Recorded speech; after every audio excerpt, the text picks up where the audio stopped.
అమాయకులైన విశ్వాసులు కపట బోధకుల ప్రసంగాలు ఆసక్తిగా వింటున్నారు.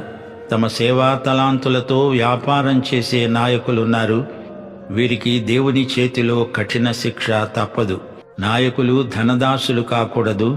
సంఘ నాయకులు యేసును వెంబడిస్తారు, అనగా ధనాపేక్షను పూర్తిగా విసర్జించిన వారు. దేవుని మందను కాయటం పోయి మందనే మేసే నాయకులకు శిక్ష తప్పదు.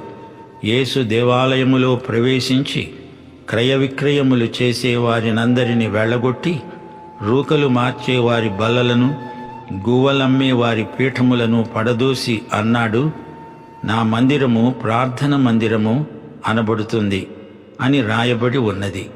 అయితే మీరు దొంగల గుహగా చేస్తున్నారు. మరో సందర్భంలో ప్రభు అన్నాడు, మీరు నా తండ్రి ఇంటిని వ్యాపారపు టిల్లుగా చేశారు. దయోత్రఫే లాంటి నాయకుల నిర్వాహకమిది.